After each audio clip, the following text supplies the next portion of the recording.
Olha, vamos falar do ciclone bomba, direto da redação com Raí Quadros. Boa tarde, Raí. Que loucura aquela tempestade de ontem, região sul, de uma forma geral. Ficou, olha, muitas pessoas desabrigadas, estragos enormes, né? Exatamente, Bogado, boa tarde. Pois esse ciclone que atingiu o Rio Grande do Sul causou vários estragos aí em muitas regiões. Pelo menos 430 mil clientes seguem sem luz no estado. Em Nova Prata, na Serra, um homem de 53 anos morreu soterrado. Ele trabalhava em uma construção quando um barranco deslizou. A Polícia Civil ainda investiga as circunstâncias da morte, mas chovia muito quando houve esse deslizamento de terra. No litoral norte, o vento destelhou parte do hospital de Tramandaí. Ninguém ficou ferido. 6 pacientes que estavam internados nessa parte atingida foram transferidos para outra ala do hospital. A gente vê imagens aí de como ficou o hospital de Tramandaí. Em Capão da Canoa, ao menos 50 casas foram danificadas. O ginásio municipal também foi destelhado e a gente vê agora na tela a destruição no ginásio municipal de Capão da Canoa. Os ventos chegaram a 116 quilômetros por hora. De acordo com o governo do estado, as cidades mais atingidas foram Iraí, Cacique Doble, Barracão, Vacaria, Capão Bonito do Sul.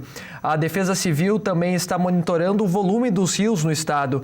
Em São Sebastião do Caí houve enchente. A Defesa Civil falou sobre a situação da cidade. Vamos ver. Em São Sebastião do Caí, o rio Caí subiu, então é o único município do estado que nós temos 73 pessoas que estão num ginásio municipal. Agora, em época de pandemia, o nosso cuidado é ainda maior para levar essas pessoas, organizar essas pessoas. Então, São Sebastião do Caí é o único município que está com relação a enchentes. Em Porto Alegre, 13 ruas ficaram bloqueadas depois da queda de árvores durante a madrugada. O ciclone também atingiu Santa Catarina. No estado, 9 pessoas morreram e uma segue desaparecida. Bives. As chuvas seguidas do ciclone extratropical causaram estragos em diversas regiões do estado. O prefeito de São Sebastião do Caí fala sobre a situação por lá. Cumprimentos aos telespectadores da Ubra TV. Tivemos na noite de ontem a ocorrência de uma enchente de pequenas proporções, onde tivemos 74 pessoas de 17 famílias removidas de suas residências por medida de precaução. Mas, como a gente está acostumado a lidar com esse tipo de situação, a nossa Defesa Civil prontamente agiu e já prestou socorro a todas essas famílias. Está tudo sob controle. Provavelmente amanhã, como o rio já está baixando, o volume de água já é bem menor, provavelmente amanhã na parte da tarde já devem essas famílias que foram removidas voltar às suas casas.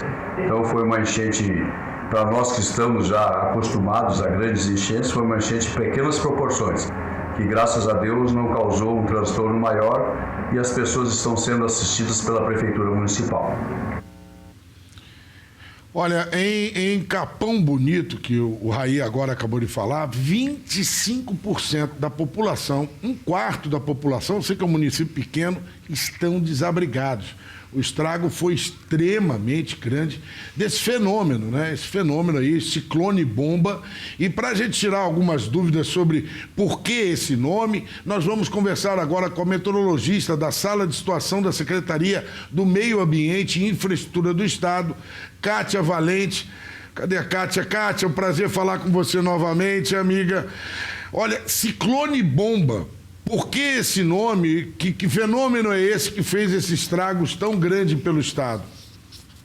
Então, boa tarde também a todos os telespectadores. O prazer é meu estar aqui com vocês novamente.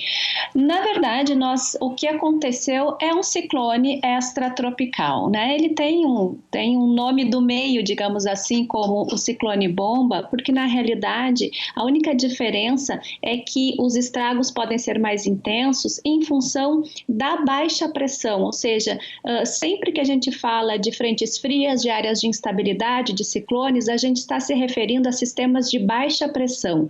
E este, no caso, a pressão dele foi caindo rapidamente ao longo da formação dele. Então, normalmente ciclones extratropicais têm essa pressão baixa, mas ela fica mais ou menos estável, né? E neste caso, essa pressão ela caiu um pouco mais rapidamente ao longo da formação. Então, com isso, ele foi ganhando intensidade, porque quanto menor a pressão no centro desses sistemas, mais intensos eles são. O que acontece normalmente quando temos a formação de ciclones aqui no estado, né? Como foi o que aconteceu tanto no Rio Grande do Sul, como Santa Catarina e Paraná. Aliás, no estado vizinho aqui catarinense, os estragos, infelizmente, ainda foram muito maiores, né? Óbitos de maior número, infelizmente, também naquele estado. Mas esses ciclones, a formação deles normalmente é no mar. Normalmente também eles se dão através da formação de uma frente fria, ou seja, a gente tem a entrada das frentes frias, que são os sistemas que trazem chuvas, esta frente fria que trouxe as chuvas com volumes bastante elevados, e aí a gente viu aí nas reportagens, né, sobre essa condição até de algumas enchentes, de rios subindo rapidamente, isso por causa do volume elevado de chuva em curto espaço de tempo. Então foi causado pela frente fria, e esta frente fria é que deu origem a este ciclone extratropical sobre o mar. É normalmente o que acontece aqui, principalmente durante o inverno. Então, na realidade, o ciclone é um ciclone que a gente está acostumado a ver aqui, porém, essa condição do centro de baixa pressão dele foi caindo muito rapidamente e intensificou as ações dele aqui no sul do Brasil.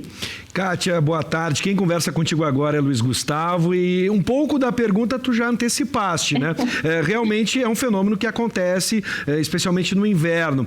São duas questões rápidas. Esse fenômeno pode acontecer em um outro momento deste ano, por exemplo, na primavera ou no verão, um fenômeno parecido. E se esse fenômeno de ontem, ele foi o fenômeno mais intenso dos últimos anos. Por mais que esses ciclones possam chegar ao nosso estado, esse, com essa velocidade, foi um dos maiores que a gente já presenciou nos últimos tempos?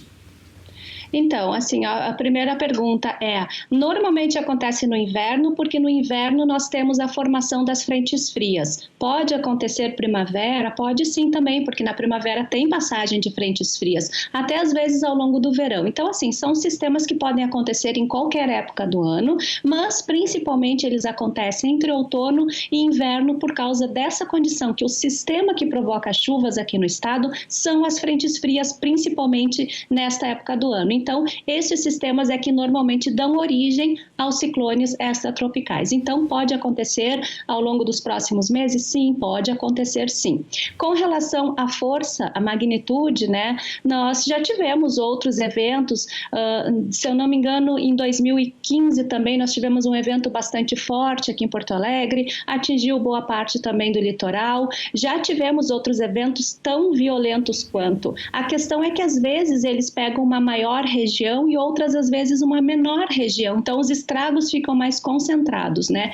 Este, por sua vez, ele se formou e pegou mais a metade norte do Rio Grande do Sul, o estado de Santa Catarina e também o estado do Paraná. Foi perder força essa frente fria associada a este ciclone lá na região sudeste. Em São Paulo também tivemos chuvas com volumes mais elevados e também com ventos mais fortes, mas a atuação mesmo deste ciclone mais intenso foi justamente aqui entre o norte do Rio Grande do Sul e Santa Catarina. Exatamente o que você comentaste, foi janeiro de 2016, uma microexplosão que aconteceu e devastou ali o Parque Maurício Siroche Sobrinho, foi extremamente preocupante ali, muitos estragos. Kátia, nós tivemos essa noite muito vento, deixando as pessoas até em certo momento em pânico, porque parecia que o telhado, há relatos de pessoas dizendo que o telhado poderia voar. Qual é a previsão aí para as próximas 24 horas que a gente pode esperar para esse sistema? Não vai ter mais força? O que a gente pode esperar para as próximas 24 horas? Felizmente, este sistema se deslocou, assim como a frente fria se deslocou rapidamente, também o ciclone, a gente já percebe que os ventos já diminuíram bastante aqui no Rio Grande do Sul, né? Estão um pouco fortes ainda, mais para o litoral, tanto o litoral sul quanto o litoral norte, também ali parte da serra, mas a expectativa é de que cada vez mais ao longo das próximas horas ele vá perdendo força. Dá para a gente dizer assim que o pior já passou, né? Felizmente agora a tendência é cada vez mais que ele vai se afastando para o alto mar, a condição de ventos, porque agora é mais ventos que atuam aqui no estado, já não mais a chuva e sim o vento, então ele vai diminuir cada vez mais. Hoje já está bem mais fraco nesse momento, né? Pelo menos em grande parte do estado, e aí nas próximas horas também deve diminuir. Amanhã ainda tem um pouquinho de vento no litoral, mas nada comparado ao que aconteceu nas últimas horas. Bom, Kátia, agora eu vou abrir um pouquinho o nosso tema para a gente entender essa profissão tão importante que é a do meteorologista, a meteorologista, enfim. A meteorologia tem evoluído cada vez mais. A gente sabe, por exemplo, nos Estados Unidos, que os telejornais, grande parte dos telejornais são dedicados à meteorologia. A gente tem fenômenos no hemisfério norte com mais intensidade, com mais força, como furacões, nevascas e coisas do tipo que alteram a rotina das pessoas. Aqui no Brasil, como tem sido a evolução desta ciência, deste saber, a meteorologia? Cada vez mais, hoje a gente pode comparar com os modelos americanos, nós estamos cada vez mais ligados na meteorologia e como tem sido a precisão, né, na hora de revelar esses eventos. Eu acompanhei pelo IMET, já alertava, né, o Instituto Nacional de Meteorologia já alertava 2 dias antes o que poderia acontecer na nossa região. Como é que está a meteorologia no Brasil como saber? Com certeza, o que a gente pode dizer assim, como profissional, eu fico muito feliz porque a gente está evoluindo bastante, mas essa evolução se dá na mesma intensidade, né, do que a necessidade, ou seja, estão cada vez mais aumentando esses fenômenos, né, isso em função muito ainda de mudanças climáticas, a gente tem que se dar conta disso, né, que isso já vem acontecendo, a intensidade e a frequência desses eventos também. Então, na realidade, por que já fazendo essa comparação com os Estados Unidos, então, como você colocou, lá, em função da necessidade, a meteorologia, ela tem uma tecnologia muito avançada. Eles têm uma malha de radares fantástico que simplesmente ocupa todo o espaço do território. Aqui no Rio Grande do Sul, por exemplo, nós temos 3 radares, mas são radares da aeronáutica, a gente não tem, assim, acesso a volumes de radar, então é uma ferramenta extremamente importante para a previsão de nowcasting, que é justamente isso que aconteceu, ou seja, a gente consegue ver a formação do sistema e o deslocamento dele, né, tanto em intensidade quanto no que tem em volumes de chuva, de granizo, de ventos, então é uma ferramenta muito boa. Mas, tirando isso, a meteorologia aqui brasileira já evoluiu muito, muito mesmo, em função de modelagem numérica, que se tornou uma ferramenta também mais disseminada, né? Hoje a gente utiliza diversos modelos, tanto nacionais quanto internacionais, a previsão de curtíssimo prazo, que é a nowcasting, a previsão de médio prazo e até a de longo prazo. A gente trabalha já com modelos muito bons, onde a previsibilidade é cada vez maior. Mas é justamente por isso, a necessidade é que faz com que a meteorologia tenha cada vez mais um investimento. Kátia Valente, olha, muito obrigado aí pelos teus esclarecimentos. Eu estava brincando com o Luiz Gustavo aqui, enquanto você falava, nós estamos ouvindo o boletim da Kátia, né? Estamos ouvindo o boletim da Kátia. Ouvir no rádio, né? Ouvimos muito no rádio, estamos ouvindo teu boletim. Olha, muito esclarecedor, muito obrigado por você nos dar a oportunidade de trazer essas informações, já que esse fenômeno foi extremamente preocupante e fez uma devastação bastante grande. Muito obrigado, Kátia, um privilégio sempre ter aqui, e olha, se prepara que nós vamos chamar mais vezes para você para conversar e nos dar dicas aí importantes, principalmente das previsões. Ok, eu agradeço muito, estou às ordens para vocês quando quiserem e necessitarem.